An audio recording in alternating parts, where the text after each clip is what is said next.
తెలంగాణ ముఖ్యమంత్రి రేవంత్ రెడ్డి గారు కొన్ని విషయాల్లో చాలా సంచలనమైనటువంటి నిర్ణయాలు తీసుకుంటున్నారు. సో, మెట్రో ఎక్స్‌టెన్షన్‌కి సంబంధించి కావచ్చు, ఫార్మాసిటీకి సంబంధించి కావచ్చు.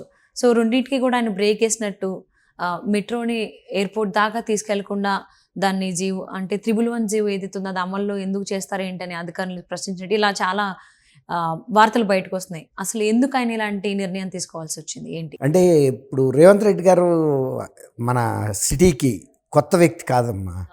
ఇప్పుడు వరకు ఆయన ప్రజల్లో ఉన్నాడు కాబట్టి ప్రజల్లో భావనని, తర్వాత రియల్ ఎస్టేట్లో కూడా ఆయనకి అనుభవం ఉంది. రియల్ ఎస్టేట్ అనుభవాన్ని జోడించి, రెండోది గతంలో ప్రభుత్వం ఏంటంటే వాళ్ళకి అనుభవం లేదని కాదు, కానీ వాళ్ళు 10 ఏళ్ళుగా కేవలం అధికారంలోనే ఉండటం వలన ప్రజల దృక్కోణంలో చూడటం కొంత ఆచరణాత్మకంగా లేదేమో అనే ఉద్దేశం మీద ఈయన మొత్తం సమీక్ష చేస్తున్నాడు. ఇంకా సంచలన నిర్ణయాల వరకు రాలేదు, కొన్ని మార్పులు అయితే సజెస్ట్ చేస్తున్నాడు. అయినా కూడా మళ్ళీ మీరు ఆ ప్రపోజల్స్ని మళ్ళీ వర్కౌట్ చేసి తీసుకురమ్మంటున్నాడు, కొత్త ప్రపోజల్స్ని కూడా. అప్పుడు పాత ప్రపోజల్ని కొత్త ప్రపోజల్ని పక్కన పెట్టి అప్పుడు ఆచరణాత్మకంగా ఏది లాభసాటిగా ఉంటుంది, ఏది ప్రజలకు ఉపయోగకరంగా ఉంటుంది, ఏది ప్రజలకి అందుబాటులో ఉంటుంది, తర్వాత సంఖ్యలో ప్రజలకు ఉపయోగపడుతుంది అనే విషయాల్ని పోల్చి చూసుకుని అప్పుడు ఒక నిర్ణయానికి వద్దామనేది ఆయన ఉద్దేశంగా కనపడుతుంది. దాదాపుగా గత ప్రభుత్వ నిర్ణయాలతో ఆయన ఏకీభవిస్తున్నాడు. కాకపోతే కొన్ని చిన్న చిన్న అలైన్మెంట్లు ఇలాంటి విషయాల్లో కొంత ఆయనకి కొన్ని అనుమానాలు ఉన్నాయి. ముఖ్యంగా మనం ఒకటొకటిగా తీసుకుందాం అమ్మా ప్రశాంతంగా. ఎట్లా అంటే రాయదుర్గం నుంచి ఎయిర్పోర్ట్కి కనెక్టివిటీ ఇవ్వాలని గత ప్రభుత్వం ఆలోచించింది. దానికి సంబంధించిన డీటెయిల్డ్ ప్రాజెక్ట్ రిపోర్టు, అలైన్మెంటు, అంటే ఫీల్డ్లో కూడా, అంటే భూమి మీద ఎలా ఈ పిల్లర్స్ వెళ్తాయి, మధ్యలో కొన్ని కొండలు కూడా వచ్చినాయి. దాంతో అలైన్మెంట్కి ఒక ఇబ్బందికరమైన పరిస్థితి వచ్చినప్పుడు కూడా దాన్ని కూడా బాగా వాళ్ళు పరిశీలించి దాన్ని కూడా సాల్వ్ చేసేసి సుమారుగా 8,000 కోట్ల రూపాయలతో ఈ ప్రాజెక్ట్ అవుతుంది అనేది వాళ్ళు కనెక్ట్ చేశారు. ఇది గత ప్రభుత్వ ఉద్దేశం ఏంటంటే రాయదుర్గం నుంచి ఇటు ఎయిర్పోర్ట్కి త్రూ నానక్రామ్గూడ, తర్వాత కుక్కపేట, నార్సింగి, టీఎస్పిఎస్సి ఇట్లా తీసుకెళ్ళాలనుకున్నారు. తెలంగాణ స్టేట్ పోలీస్ ట్రైనింగ్ ఇది ఉంది కదా, టెస్పా పోలీస్ అకాడమీ, ఇలా తీసుకెళ్లాలనుకున్నారు. ఇప్పుడు రేవంత్ రెడ్డి గారు ఏమనుకుంటున్నాడంటే ఈ ప్రాంతం అంతా కూడా 111 జీవోలోకి వస్తుంది కాబట్టి ఇక్కడ పెద్దగా జనసాంద్రత పెరిగే అవకాశాలు లేవు, అంటే నివాసాలు పెరిగే అవకాశాలు లేవు. కాబట్టి ఈ ప్రాంతం అంతా ఒక మైదాన ప్రాంతంగా ఉంటుంది కదా, దీని నుంచి వెళ్తే ఎంతమందికి ఉపయోగపడుతుంది, పెద్దగా ఉపయోగపడదేమో అనేది రేవంత్ రెడ్డి గారికి ఉన్న అనుమానం. కొంత అది వాస్తవం కూడా, వాస్తవ పరిస్థితి. అయితే ఇప్పుడు ఎట్లా పరిస్థితి వచ్చిందంటే ఎయిర్పోర్ట్కి వెళ్ళే వాళ్ళలో ఎక్కువ ఐటీ ఉద్యోగులు ఎక్కువ మంది వెళ్తారు. అది ఐటీ కారిడార్లోంచి వెళ్తుంది కాబట్టి వాళ్ళకి బాగా ఉపయోగపడుతుంది అనేది ఎయిర్పోర్ట్ వర్గాలు కూడా ఆమోదించినాయి. ఇప్పుడు ఇది రాష్ట్ర ప్రభుత్వానికి సంబంధించిన అంశమే కాకుండా ఎయిర్పోర్టుకు కూడా ఇందులో భాగస్వామ్యం ఉంది. ఈ నిర్మాణంలో కొంత హెచ్ఎండిఏ ఇస్తుంటే, కొంత జిహెచ్ఎంసి ఇస్తుంటే, కొంత రాష్ట్ర ప్రభుత్వం ఇస్తుంటే, కొంత జిఎంఆర్ వాళ్ళు కూడా ఇస్తున్నారు. ఇలా అనేక సంస్థలు ఈ ప్రాజెక్టుకి నిధులు సమకూరుస్తున్నాయి. కాబట్టి దీన్ని ఎల్ఎన్టీకి కూడా ఇవ్వకుండా రాష్ట్ర ప్రభుత్వమే తన సొంత సంస్థల ద్వారా జిఎంఆర్తో కలిపి సంయుక్తంగా చేద్దామనేది ఒక నిర్ణయానికి వచ్చారు. ఈ నిధులు కూడా ఇతర ప్రాంతాల నుంచి సేకరించే ఇతర ఏజెన్సీల నుంచి కొన్ని ఇబ్బందులు అవుతాయి, ఆలస్యం కూడా అవుతుంది. దీన్ని అత్యధిక ప్రాధాన్యత అంశంగా చేయాలని దీనికి ఆల్రెడీ రాయదుర్గం దగ్గర కేసీఆర్ గారు దాదాపు ఒక 5 నెలల క్రితం ఎప్పుడు శంకుస్థాపన కూడా చేసేసారు. పెగ్ మార్కింగ్, ఎక్కడెక్కడ పిల్లర్స్ వచ్చేది కూడా మార్కింగ్ చేసుకుంటూ వెళ్ళారు. చాలా వరకు ఈ ప్రాజెక్ట్ రిపోర్టు తర్వాత మిగిలిన రెడీగా ఉంది, టెండర్ పిలిచే స్టేజ్లో ఉంది. ఇప్పుడు యాక్చువల్గా కొత్త ప్రభుత్వం వచ్చిన తర్వాత టెండర్ పిలవాలి. కానీ ఇప్పుడు రేవంత్ రెడ్డి గారికి ఎట్లా ఇది వచ్చిందంటే ఒక కొత్త ఐడియా.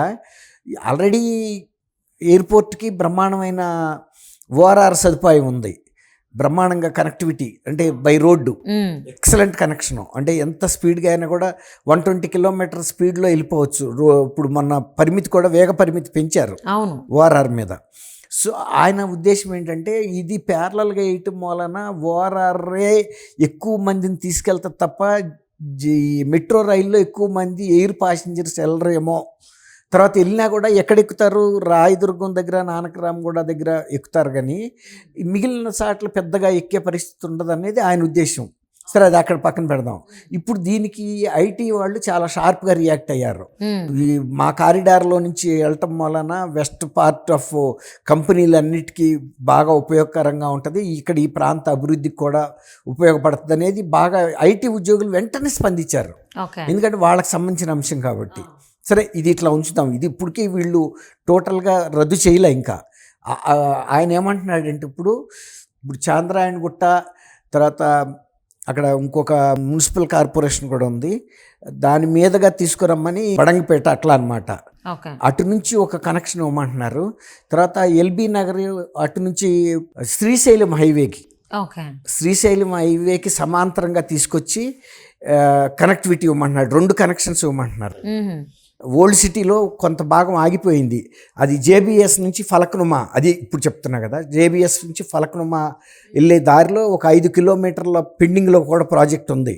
అది ఎందుకు ఇన్నాళ్ళు ఆలస్యమైంది అనేది ఆయన అధికారుల్ని గట్టిగా ప్రశ్నిస్తున్నాడు. అశ్రద్ధ చేశారు మీరని.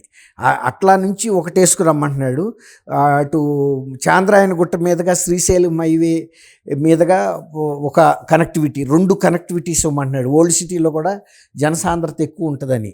అయితే ఇక్కడ మనం గమనించాల్సిన విషయం ఏంటంటే, ఇప్పుడు ఇంతకుముందు ఐటీ ఉద్యోగులేమో ఎక్కువ యూరప్ లాంటి ప్రాంతాలకు వెళ్ళేవాళ్ళు, అమెరికా, ఇంగ్లాండ్, ఆస్ట్రేలియా ఇలా అడ్వాన్స్డ్ కంట్రీస్కి వెళ్ళేవాళ్ళు ఇటు నుంచి ఉన్నారు. గల్ఫ్ కంట్రీస్కి, సౌదీకి వెళ్ళేవాళ్ళు ఓల్డ్ సిటీ నుంచి కూడా ఎక్కువ మంది ఉన్నారు ప్యాసింజర్స్. అదొక క్లాస్ ఆఫ్ పీపుల్. వాళ్ళకి అట్లా కనెక్టివిటీ ఇవ్వటం వలన బాగుంటుంది అనేది ఈయన ఉద్దేశం. ఇది ఎట్లాగో ఐటీ పీపుల్ ఏమో దీన్ని ఉపయోగించుకుంటారు ఓఆర్ఆర్నని. అయినప్పటికీ కూడా ఆ 2 కూడా ప్రపోజల్స్ తయారు చేసిన తర్వాత అప్పుడు దీన్ని కూడా పరిశీలిద్దాము. పరిశీలించి ఈ 3 ఏది బెస్ట్ అనేది మనం చూద్దాం. ఒకవేళ అవసరమైతే ఈ 3 కూడా చేయాలని కూడా ఉంది. ఆయన ఏమి నో చెప్పట్లే అప్పుడే.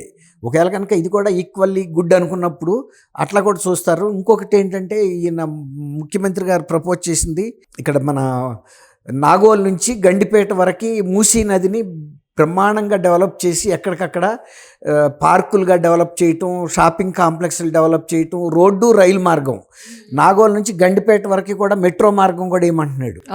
అదొకటి కొత్త ప్రపోజల్. ఇంతకుముందు వీళ్ళు మూసీని డెవలప్ చేయటం రోడ్డు అనుకున్నారు, కానీ ఈయన అక్కడ రైలు మార్గం కూడా పెట్టమంటున్నాడు, మెట్రో గండిపేట వరకు. అంటే గండిపేట దగ్గర కూడా ఇప్పుడు ఒక ఎంటర్టైన్మెంట్ పార్క్స్ బాగా వస్తున్నాయమ్మా. ఆల్రెడీ ఇకో పార్క్ అని ఒక 35-33 కోట్లతో కట్టారు. ఇంకోటి కూడా కట్టే ప్రపోజల్ ఉంది 70 కోట్లతో అక్కడే గండిపేట చెరువుకు ఆనుకుని. కాబట్టి అది 2 విధాల పర్పస్ సర్వ్ చేస్తుంది. మూసీ నుంచి ఇక్కడ గేయటం వలన ఈ ఐటీ కారిడార్కి కూడా కనెక్టివిటీ దొరుకుతుంది.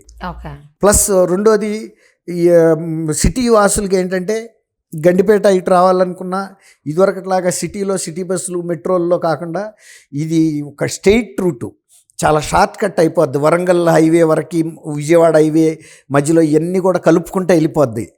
అది కూడా సిటీకి ప్రజలకి చాలా ఉపయోగపడే మార్గం అనమాట. అట్లా కొన్ని ఆల్టరేషన్స్ చూస్తున్నారు. ఇది గత ప్రభుత్వం కూడా పెట్టింది మూసీ ప్రాజెక్ట్, దాన్ని ఇంకా మెరుగులు దిద్దే పని మీద ఉన్నాడు ఈయన. తర్వాత ఇంకోటి, రేవంత్ రెడ్డి గారు ఒక మాట ఏం చెప్పాడంటే, మనం ఇతర రాష్ట్రాలతో కాదు ఇతర దేశాలతో పోటీ పడే ప్రగతి చూపించాలనేది నా ప్రయత్నం అని చెప్తున్నాడు. అదొకటి మనం గమనించాలి. తర్వాత అండర్ గ్రౌండ్ టన్నెల్ ద్వారా వేయటం చాలా ఈజీ అనేది ఒక కొత్త, అంటే అంతకుముందు కొద్ది చిన్నవి చేశారు, అట్లా కాకుండా ఇప్పుడు సిటీలో ఎక్కువ భాగం అలాంటి భూమార్గంలో వేసే అండర్ గ్రౌండ్ రోడ్స్ గురించి కూడా ఎక్కువ ప్రయారిటీ ఇస్తామని చెబుతున్నాడు. అది కూడా చాలా స్ఫూర్తికరమైన నిర్ణయం. అది ఇంకొక స్టేజ్కి వెళ్ళిపోద్ది ఇప్పుడు హైదరాబాద్. అట్లా ఇవన్నీ కూడా ప్రభుత్వం చేసేది వ్యతిరేకతని కదా ఆయన చేసింది, ఇంకా కొంచెం ఆచరణాత్మకంగా ప్రజలకు ఉపయోగంగా ఉండే విధంగా ఆలోచిస్తున్నారు. తర్వాత పెద్ద ఎత్తున చేసినటువంటి ఈ ఫార్మా సిటీని 19,000 ఎకరాల్లో పెట్టేది, అది కూడా ఒక రకంగా ఇప్పుడు మనం డెవలప్మెంట్ అనేది ఔటర్ రింగ్ రోడ్డుకి బేస్ చేసుకుని చేస్తున్నాము. దీని మూలాన రేపు కాలుష్య కారకం అవుతుంది. కాబట్టి ఆ 19,000 ఎకరాలని ఒక టౌన్షిప్ డెవలప్ చేయండి, జనావాసాలను పెంచమంటున్నాడు. ఇప్పుడు ఇట్లాంటి పరిశ్రమలు కూడా అక్కడ వద్దు, ఇంకా అవుటర్ తీసుకెళ్ళిపోండి ఫార్మా సిటీని. ఫార్మా సిటీ పెట్టొద్దు అంటలేదు. ఇప్పుడు మన రీజనల్ రింగ్ రోడ్డు, తర్వాత ఔటర్ రింగ్ రోడ్డు, ఈ రెండింటిని కూడా మనం టాప్ ప్రయారిటీగా ఇచ్చి జనావాసాల కోసం ఉపయోగిద్దాము. ఇంకా రీజనల్ రింగ్ రోడ్డుకి కూడా బయటికి తీసుకెళ్ళిపోయే పరిస్థితి ఉంది ఇప్పుడు ఫార్మాసిటీని. ఓకే. ఇక్కడ జనావాసాలను అభివృద్ధి చేయమంటున్నాడు, అది ఒక మంచి నిర్ణయం. ఇప్పుడు శ్రీశైలం నుంచి కూడా మెట్రో రైలు అప్ టు గతంలో ఫార్మాసిటీ అన్నాం కదా, ఆ ఏరియా రాక కందుకూరు వరకే కూడా ఎక్స్టెండ్ చేయమంటున్నాడు. శ్రీశైలం కనెక్టివిటీ ఎయిర్పోర్ట్కి ఇస్తూ మళ్ళీ శ్రీశైలం హైవేలో కందుకూరు ఇంకా దాటి కూడా తీసుకెళ్లాలనేది ఆయన ప్రపోజల్.